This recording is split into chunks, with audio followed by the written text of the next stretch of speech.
Hello dear students, we are going to discuss DPP number 3. So let us start. First question number 1. The ratio of shear modulus to the modulus of elasticity for a Poisson's ratio of 0.4. तो shear modulus और modulus of elasticity के बीच का ratio निकालना है, तो इन दोनों के बीच का रिलेशनशिप हमारे पास है E is equal to 2G 1 plus mu. तो हमें shear modulus upon modulus of elasticity चाहिए, तो G अपॉन ई हो जाएगा 1/2 1 प्लस म्यू। यहां पर म्यू की वैल्यू दे रखी है 0.4, तो 1/2 1 प्लस 0.4, तो 1 प्लस 0.4 हो जाएगा 1.4 और 2 से मल्टीप्लाई कर देंगे आ जाएगा 1/2.8। तो 2.8 का डेसिमल हटाने के लिए ऊपर 10 और नीचे 28 और ऊपर नीचे कैंसिल हो जाएगा 2 से, तो ये आ जाएगा 5/14। सो G upon E will be equal to 5/14. Correct answer is option number C. Next question. Ability of a material to deform permanently under compression without breaking. तो किसी मटेरियल की ability to deform under compression permanently without breaking, मतलब अगर permanent deformation हो रहा है बिना टूटे हुए, जितना ज़्यादा परमानेंट डिफॉर्मेशन हो सकता है बिना टूटे, तो उसे कहेंगे डक्टिलिटी, उतना ही ज़्यादा मटेरियल डक्टाइल हो जाएगा। Next question. If the modulus of elasticity for a given material is twice its modulus of rigidity, तो modulus of elasticity is twice the modulus of rigidity, then bulk modulus is equal to, तो हमारे पास formula है E is equal to 9 kg upon 3k plus G. ये वाले फॉर्मूले में हम E is equal to 2g रख देते हैं। अच्छा, यहां पर जो C दिया है ना, तो ये मॉडुलस ऑफ रिजिडिटी है। कई बार ना मॉडुलस ऑफ रिजिडिटी G को ना हम C से रिप्रेजेंट कर देते हैं, तो यहां पर ना G की जगह क्या करेंगे, C कर देंगे। जितने भी G हैं सबको हटा के C कर दिया जाएगा, ठीक है। तो 2C हो जाएगा, 9kc हो जाएगा, ये C हो जाएगा, ठीक है। चलिए, अब पूछा क्या गया है, bulk modulus is equal to, bulk modulus को कैलकुलेट करना है हमें किसके टर्म्स में, बल्क मॉडुलस C के टर्म्स में कैलकुलेट करना है। तो E को C के टर्म्स में लिख देते हैं, तो E की जगह आ जाएगा हमारा 2C is equal to 9kc upon 3k plus C। देखो G लिखने की ऐसी आदत है कि ये C लिखना भी चाहो तो G लिख जाता है। खैर, तो यहाँ से C और C कैंसिल आउट हो गया, ये आ जाएगा 6k plus 2C is equal to 9k। अब ये 6k इधर चला गया, तो ये बचा 3k, तो 2C is equal to 3k, 2C is equal to 3k।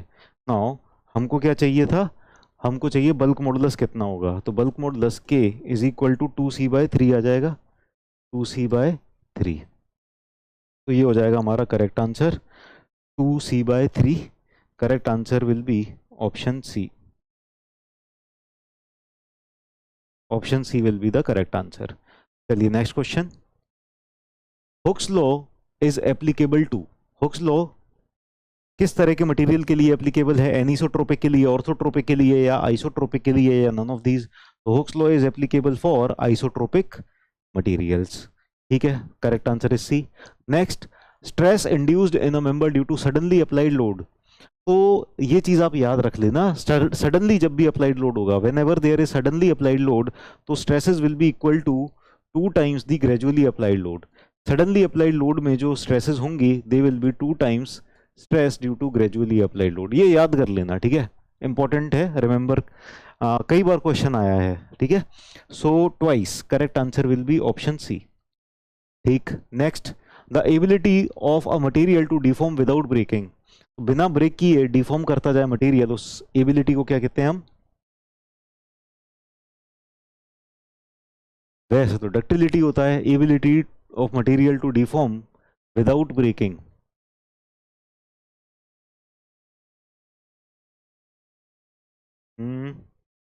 ये सारे ऑप्शंस में से फिर बेस्ट ऑप्शन रहेगा plasticity.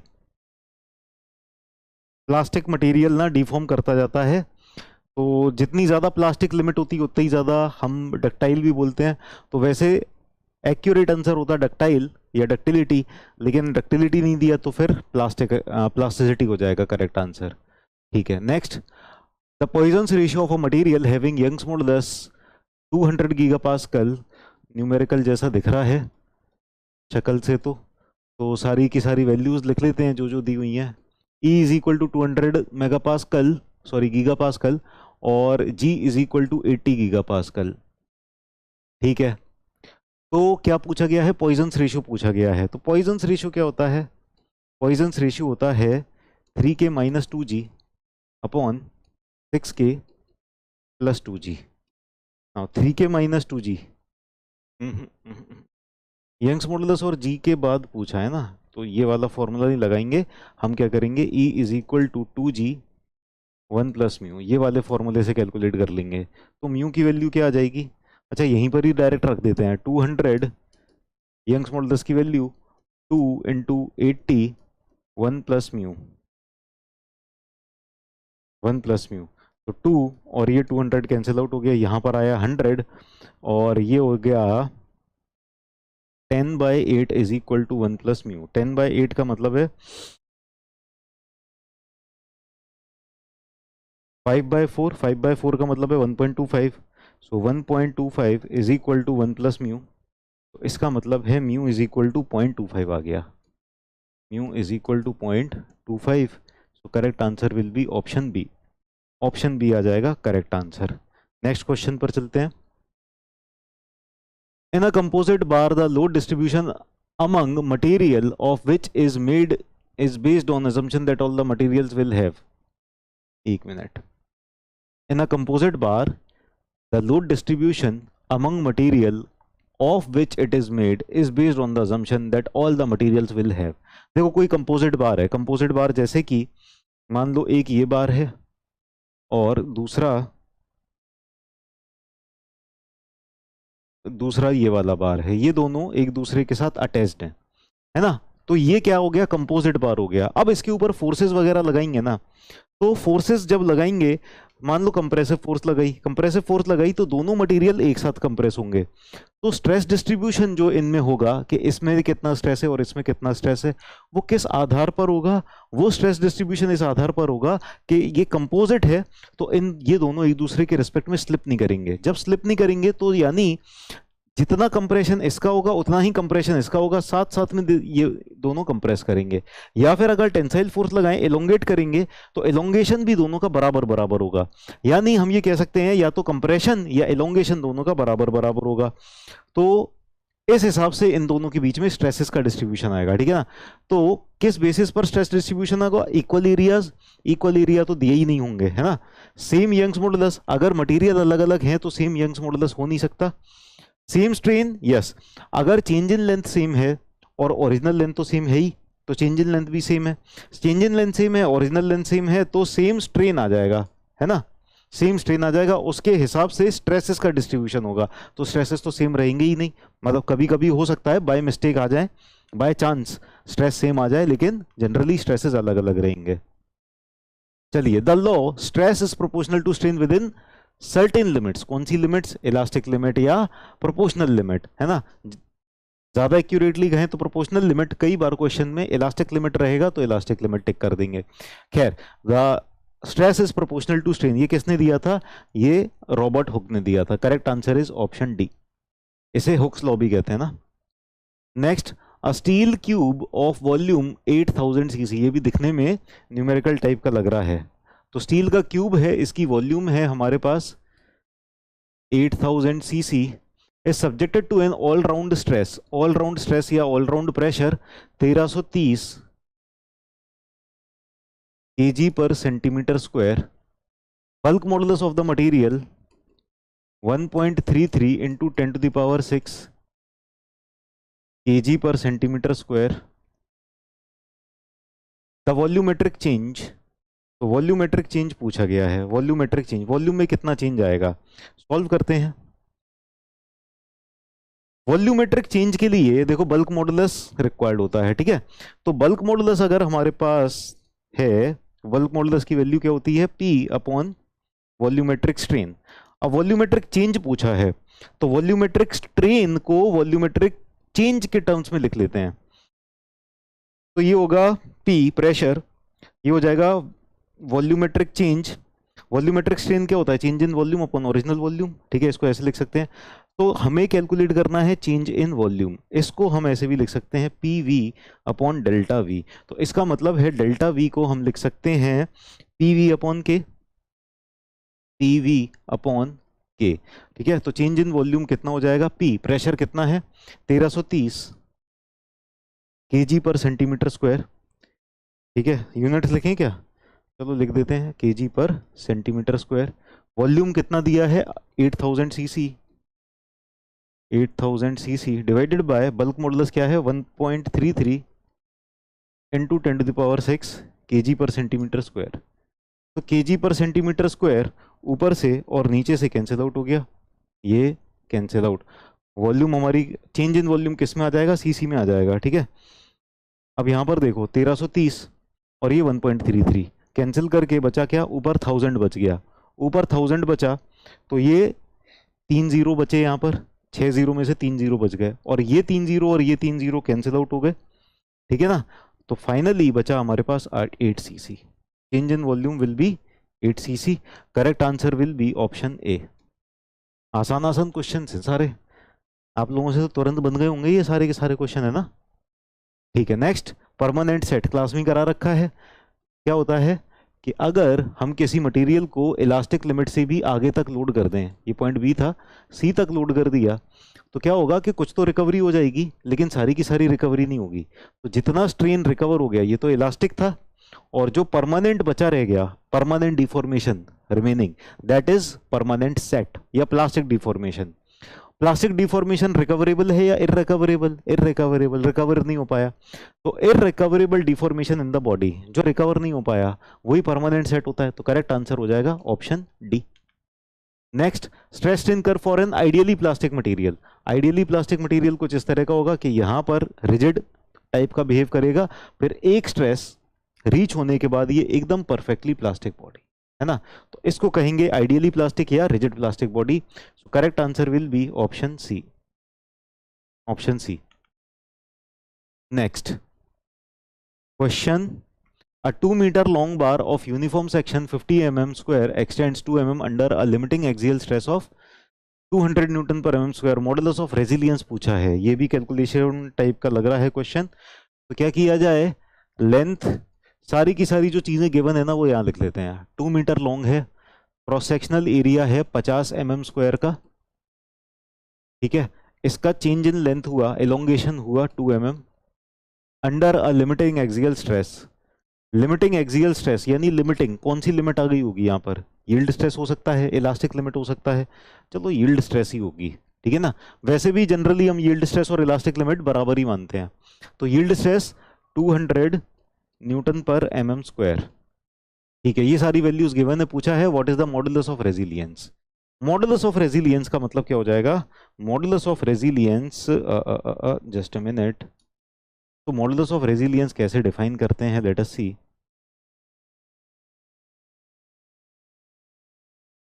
Modulus of resilience, modulus of resilience small u से रिप्रेजेंट करते हैं, और ये होता है total strain energy per unit volume. और स्ट्रेस स्ट्रेन कर्व से इसका फॉर्मूला आ जाता है हाफ स्ट्रेस इनटू स्ट्रेन, और इसको sigma Y square upon 2e से भी रिप्रेजेंट कर देते हैं, और इसको हाफ स्ट्रेस इनटू स्ट्रेन से भी रिप्रेजेंट कर देते हैं, या फिर half load into deflection divided by volume आ जाएगा। खैर, यहां पर जो टर्म्स दिए हैं उसके टर्म्स में देखते हैं। स्ट्रेस और यंग्स मॉडुलस, यंग्स मॉडुलस हमको नहीं दिया, तो ये वाला फॉर्मूला तो यूज नहीं हो पाएगा। यंग्स मॉडुलस दिया होता ना तब इसको यूज कर लेते। अभी हाफ स्ट्रेस इनटू स्ट्रेन, तो डिफ्लेक्शन दिया है, डेल्टा दिया है और लेंथ दी है, तो इससे स्ट्रेन आ जाएगा, तो हम इसी वाले फॉर्मूले से कैलकुलेट कर लेंगे, ठीक है ना। तो ये हो जाएगा half sigma y into delta divided by L. Strain क्या होता है, change in length upon original length, तो ये हो जाएगा हाफ इनटू स्ट्रेस, स्ट्रेस कितनी है हमारे पास, stress is given as 200 newton पर एम स्क्वायर, तो ये हो जाएगा 200, चेंज इन लेंथ दिया है 2 mm into 2 divided by length is 2 metre, तो ऊपर mm है तो नीचे भी mm में ही रखेंगे, इस 2 को कन्वर्ट कर लेते हैं mm में, 2000 आ जाएगा, ऊपर 2 नीचे 2 ऊपर 2 नीचे 2, सारे के सारे 2 चले गए, ऊपर बचा 100 नीचे बचा 1000, बचा 0.1 यूनिट्स हो जाएगा correct answer. So this is modulus of resilience. Correct answer is option A 0.1 units. ठीक, next question, what is tenacity, तो टेनेसिटी की डेफिनेशन लिखा रखी है, अल्टीमेट स्ट्रेंथ इन टेंशन, बस इसी तरह से वन लाइनर क्वेश्चन आया तो आ गया, वरना टेनेसिटी के ऊपर ऐसे ही आएगा। ठीक है, आगे चलते हैं। In a particular material if the modulus of rigidity is equal to the bulk modulus, so modulus of rigidity और बल्क मॉडुलस बराबर बराबर हैं। पॉइजन्स रेशियो पूछा गया है, पॉइजन्स रेशियो कितना हो जाएगा, 1/8 1/4 1/2 1, तो देखते हैं पॉइजन्स रेशियो जी और के रिस्पेक्ट में कितना होता है, 9 kg अपॉन 3k प्लस जी, यही होता है ना। नाउ 9 इंटू, ना ये पॉइजन्स रेशियो नहीं होता, सॉरी, पॉइजन्स रेशियो होता है 3k minus 2g upon 6k plus 2g, ये होता है, वो था यंग्स मॉडुलस जो इससे पहले फॉर्मूला लिखा था ना। ठीक है, अब जी और के बराबर बराबर हैं तो 3k माइनस 2k कर दिया, जी की जगह के रख देते हैं, अपॉन 6k प्लस 2k, तो 3k माइनस 2k हो जाएगा k, और 6k प्लस 2k हो जाएगा 8k, सो k अपॉन 8k यानी आ जाएगा mu is equal to 1/8, mu is equal to 1/8, ये हो जाएगा correct answer. So correct answer will be option A 1/8। Next question, match list 1 list 2। ठीक है, तो इसको ना ऐसे करके लिख देते हैं ABCD, यहां पर आंसर लिख देंगे सारे के सारे जो भी आ रहे हैं। ठीक है ना, तो सबसे पहला ratio of applied load and area of cross section, applied load divided by area of cross section, load upon area क्या होगा, स्ट्रेस होगा, या फिर यूनिट स्ट्रेस बोल सकते हैं। ठीक है, तो ए का हो जाएगा 4। Ratio of change in length to original length, बहुत ही आसान है, strain 1।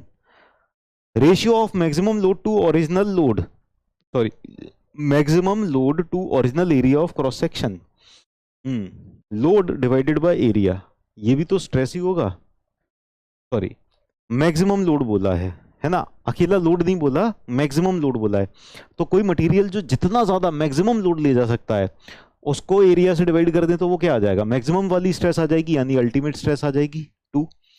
Then ratio of stress and strain, stress और स्ट्रेन का रेशियो होता है यंग्स मॉडुलस ऑफ इलास्टिसिटी, तो 4 1 2 3 will be the correct answer, correct answer will be option ए। ठीक, नेक्स्ट क्वेश्चन पर चलते हैं। Next question, again match the following, volumetric strain क्या हो जाएगा, चलो इसको ना थोड़ा सा सॉल्व करते हैं। देखो वॉल्यूमेट्रिक स्ट्रेन क्या होता है, वॉल्यूमेट्रिक स्ट्रेन सारी की सारी डायरेक्शंस की स्ट्रेन के बराबर होता है, epsilon x plus epsilon y plus epsilon z, है ना। अगर इसको ना और सॉल्व किया जाए ना तो फाइनली आंसर आ जाता है sigma x plus sigma y plus sigma z whole upon E into 1 minus 2 mu, ये वाला मैं क्लास में डिराइव करवाऊंगा। ठीक है ना, अब देखो यहां पर ना सिग्मा एक्स कितना होगा नहीं दिया, सिग्मा वाई कितना होगा नहीं दिया, सिग्मा जेड कितना होगा नहीं दिया। जब sigma x sigma y sigma z नहीं दिया है तो यहां पर बेसिकली इस क्वेश्चन में ना पूरा स्पेसिफाई नहीं है एक्चुअली ना, इस क्वेश्चन में क्या दिया है कि अगर कोई बॉडी है ना, बार है, इसके ऊपर सिर्फ एक ही डायरेक्शन में फोर्स लगा रखी है और उसकी वजह से जो स्ट्रेसेस जनरेट हो रहे हैं ना, ये हो रहे हैं सिग्मा एक्स, यानी जो स्ट्रेसेस जनरेट हो रहे हैं वो स्मॉल पी जनरेट हो रहे हैं। ठीक है ना, स्मॉल पी एक्सियल स्ट्रेस। तो यूनी एक्सियल लोडिंग का केस है, इसमें सिग्मा एक्स की वैल्यू हो जाएगी पी, सिग्मा एक्स की वैल्यू है पी, सिग्मा वाई है 0, सिग्मा जेड है 0, तो सिग्मा एक्स की है value P by E into 1 minus 2 mu हो जाएगा। ठीक है ना, तो ये हो जाएगा वॉल्यूमेट्रिक स्ट्रेन हमारे पास, ये वाला डेरिवेशन मैं क्लास में करवा दूंगा। ठीक है, टेंशन मत लो। तो इससे ये आ जाएगा हमारे पास P अपॉन ई 1 माइनस 2 म्यू, P अपॉन ई 1 माइनस 2 म्यू, तो वॉल्यूमेट्रिक स्ट्रेन का हो जाएगा 3, ए का हो जाएगा 3, ठीक है, फिर से ए बी सी डी लिख देते हैं, इसका हो जाएगा 3। आगे चलते हैं, strain energy per unit volume, strain energy per unit volume, तो ये हो जाएगा या तो स्ट्रेस स्ट्रेन कर्व का एरिया, ठीक है, या फिर लोड डिफ्लेक्शन कर्व का एरिया डिवाइडेड बाय वॉल्यूम से कर देंगे, या फिर या फिर या फिर या फिर स्ट्रेस स्ट्रेन कर्व का area half sigma into epsilon हो जाएगा। एप्सिलॉन की जगह क्या लिख सकते हैं, सिग्मा अपॉन ई, तो ये हो जाएगा सिग्मा स्क्वायर अपॉन 2e। यानी सिग्मा की जगह अगर p दे दिया, स्ट्रेस की जगह p दे दिया कि p, तो p स्क्वायर अपॉन 2e हो जाएगा, है ना। तो ये क्या हो जाएगा 4, b का हो जाएगा 4, b का 4। Ratio of Young's modulus to bulk modulus, तो Young's modulus is equal to, देखो क्या होता है, Young's modulus is equal to 3k 1 minus 2 mu, तो Young's modulus upon bulk modulus क्या हो जाएगा 3 इंटू 1 माइनस 2 म्यू। कितने सारे फॉर्मूले एक में ही पूछ लिए हैं, ठीक है। सो 3 1 माइनस 2 म्यू, 3 1 माइनस 2 म्यू, तो सी का हो जाएगा 2, सी का हो जाएगा 2, ठीक है। D, ratio of Young's modulus to modulus of rigidity, Young's modulus E is equal to 2g 1 plus mu, E upon g is equal to 2 1 plus mu, तो E upon G is equal to 2 1 plus mu, ये हो जाएगा 2 1 plus mu E upon G, ठीक है ना। तो D का हो जाएगा 1, तो 3 4 2 1 will be the correct answer, 3 4 2 1 option A will be the correct one, ठीक है। चलिए next, a bar of diameter 300 mm is subjected to a tensile load such that the measured extension delta L, यहाँ पर भी बहुत सारी चीजें हैं, तो सबसे पहले लिख लेते हैं डायमीटर कितना है, डायमीटर है हमारे पास 300 mm, टेंसाइल लोड लगाया such that measured extension, change in length कितना हुआ 0.09 mm, और कितनी लेंथ में हुआ, ओरिजिनल लेंथ कितनी थी 2000 mm, ठीक है। And the change in diameter 0.0045, ठीक है। पॉइजन्स रेशियो कितना होगा, तो बताओ पॉइजन्स रेशियो क्या होगा, पॉइजन्स रेशियो का फॉर्मूला सबको पता है क्या, पॉइजन्स रेशियो होता है lateral strain upon longitudinal strain, lateral longitudinal, ठीक है, नेगेटिव साइन के साथ ऑब्वियसली, तो माइनस, अब change in diameter, sorry lateral strain क्या हो जाएगा, change in diameter divided by original diameter, this will be lateral strain whole upon longitudinal strain क्या होगा, change in length by original length, तो ये हो जाएगा minus of delta d by d into L upon delta L.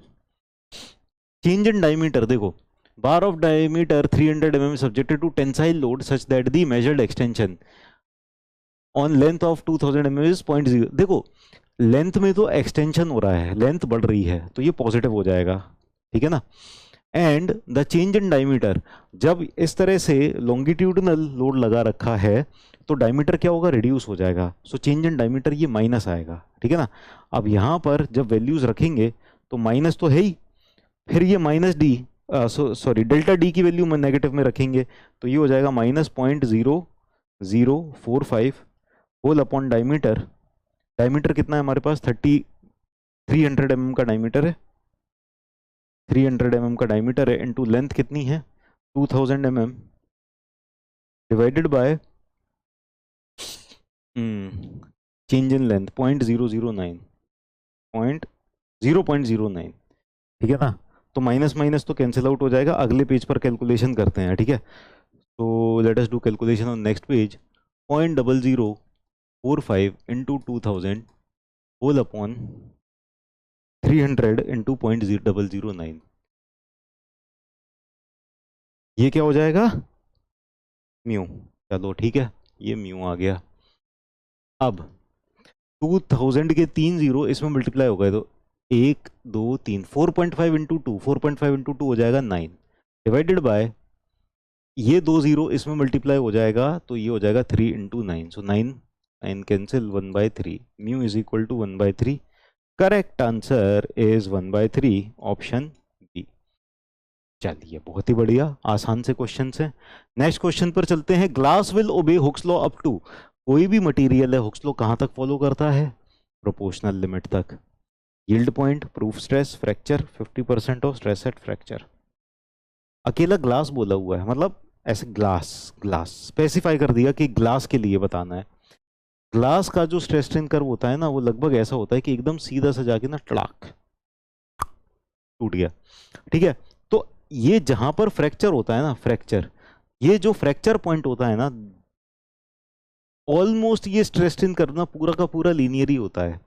तो हम ये कह सकते हैं कि जहां तक ये फ्रैक्चर हो रहा है ना, वहां तक ही पूरा का पूरा क्या है?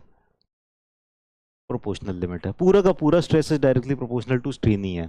तो हुक्स लॉ ये कहां तक फॉलो करेगा? पूरा का पूरा फ्रैक्चर तक ही हुक्स लॉ फॉलो करेगा। So in case of glass it will be fracture point. Yielding yielding glass में होनी नहीं है। प्रूफ स्ट्रेस तो कैसे निकालेंगे? 0.02% स्ट्रेन। यहाँ पर इतना ज्यादा स्ट्रेन लेंगे तो वो तो ग्लास के पार ही चला जाएगा, स्ट्रेस स्ट्रेन कर्व के पार चला जाएगा। ठीक है ना, इसका तो कोई मतलब ही नहीं है ना, कुछ भी बोल दिया मतलब। तो ये फ्रैक्चर तक जाएगा। ठीक है, next, ratio of Young's modulus to bulk modulus. Ratio of Young's modulus to bulk modulus. अच्छा, ये जो क्वेश्चन है ना, ये प्रीवियस ईयर्स में आया हुआ है।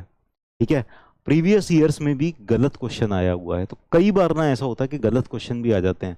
इसको मैंने इसलिए रखा है कि आप एग्जाम में ना थोड़ा सा अपना दिमाग भी लगा सको कि हाँ, क्वेश्चन भी गलत है फिर भी आप सही आंसर कैसे करके आ सकते हो। तो देखो, इस क्वेश्चन को थोड़ा समझते हैं। Young's modulus to bulk modulus. Young's modulus क्या है? E इज इक्वल टू 3 के 1 माइनस 2 म्यू, ये होता है। तो यंग्स मॉडुलस और बल्क मॉडुलस का रेशियो क्या हो जाएगा? 3 इंटू 1 माइनस 2 म्यू। अब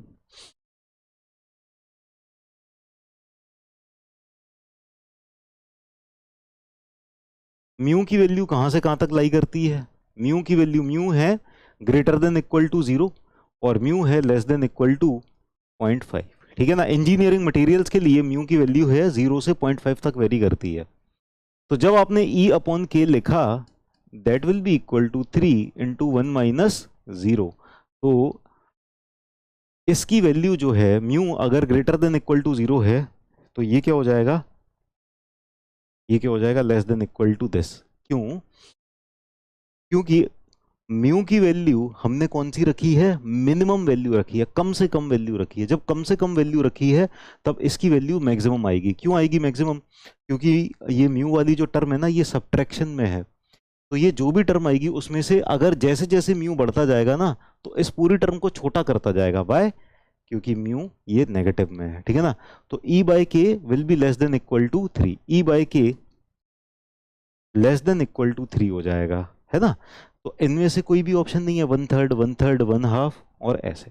चलो छोड़ो, इसको छोड़ो। तो पहले तो हमने म्यू की वो वाली लिमिट रखी जो मिनिमम है, कि म्यू क्या हो जाएगा? ग्रेटर देन इक्वल टू 0 हो जाएगा। अब हम रखते हैं म्यू की limit less than equal to 0.5। चलो, म्यू की वैल्यू अगर लेस देन इक्वल टू 0.5 रखी ना, तब क्या आ जाएगा? E अपॉन के। अच्छा, 0.5 रख देंगे यहाँ पर, इसमें 0.5 रख देंगे, लेकिन म्यू की वैल्यू ना 0.5 से कम होगी। तो 0.5 के हिसाब से जितनी आ रही होगी ये वाली वैल्यू ना ओवरऑल बढ़ती जाएगी, बल्कि बढ़ती जाएगी, है ना। So E by K will be greater than equal to 3 1 minus 1। ठीक है ना, तो E बाई के हमेशा ग्रेटर देन इक्वल टू 0 तो रहेगा। तो दो टर्म्स आ रही हैं, E by K less than equal to 3 और E बाई के ग्रेटर देन इक्वल टू 0। तो कोई भी ऑप्शन में मैच नहीं कर रहा, है ना। More than 1/3, less than 1/3, less than 1/2, none of the above. तो या तो इसका आंसर हो जाएगा नन ऑफ द अबव। ठीक है, या फिर अगर क्वेश्चन पूछना चाह रहा था सही से, कि अगर सीरियसली पूछना चाह रहा था ना, तो वो ये पूछना चाह रहे थे कि बल्क मॉडुलस और यंग्स मॉडुलस का रेशियो क्या होगा। तो जब इसको ना रिवर्स कर देंगे ना, 1 अपॉन कर देंगे, तो ये जो साइन है ना ये पलट जाता है। जब 1 अपॉन कर देते हैं ना दोनों तरफ, तो ये साइन पलट जाता है। तो ये हो जाएगा ग्रेटर देन इक्वल टू 1/3। तो bulk modulus upon Young's modulus क्या हो जाएगा? Greater than equal to 1/3। अब वैसे तो इसके हिसाब से आंसर होना चाहिए क्या? None of the above. लेकिन और आंसर तो यही टिक करना चाहिए हमको, नन ऑफ द अबव। लेकिन अगर मान लो ये डी ऑप्शन नहीं होता, यहाँ पर भी कोई और ऑप्शन होता, तो फिर हम पता है क्या करते, फिर हम इसके हिसाब से आंसर कर देते। क्या करते? मोर देन वन थर्ड करते, मोर देन वन थर्ड करते तब इसके हिसाब से, है ना। लेकिन अभी इस केस में जो आंसर है, इस केस में आंसर हो जाएगा option D, none of the above. ठीक है, चलो। तो इस तरह के क्वेश्चंस भी मतलब कई कई बार ना गलत क्वेश्चन आ जाता है, तो यहाँ पर तो नन ऑफ द अबव दे दिया तो कोई दिक्कत नहीं है। वैसे कभी कभी ऐसा होता है कि कुछ गलत क्वेश्चंस आ जाते हैं। खैर आगे चलते हैं। Hooke's law holds good up to, तो हुक्स लॉ कहाँ तक? वैसे तो प्रोपोर्शनल लिमिट तक रहता है, लेकिन अगर प्रोपोर्शनल लिमिट ना दिया हो तब आप इलास्टिक लिमिट चूज कर सकते हो, है ना। तो इलास्टिक लिमिट तब होगा जब ऑप्शंस में प्रोपोर्शनल लिमिट ना हो। अगर ऑप्शन में प्रोपोर्शनल लिमिट हुआ तो प्रोपोर्शनल लिमिट टिक करेंगे।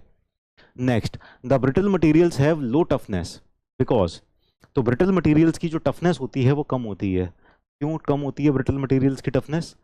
ब्रिटल मटेरियल्स की टफनेस इसलिए कम होती है,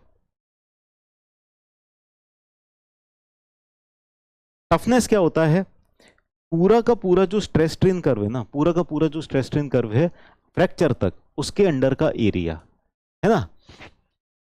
तो जितनी ज्यादा स्ट्रेन चली जाएगी, जितनी ज्यादा लंबी स्ट्रेन हो जाएगी, उतना ज्यादा एरिया बढ़ता जाएगा ना। ऐसे ही मान लो इसमें अगर और ज्यादा फेलियर स्ट्रेन होती तो इतनी ज्यादा एरिया और बढ़ जाता।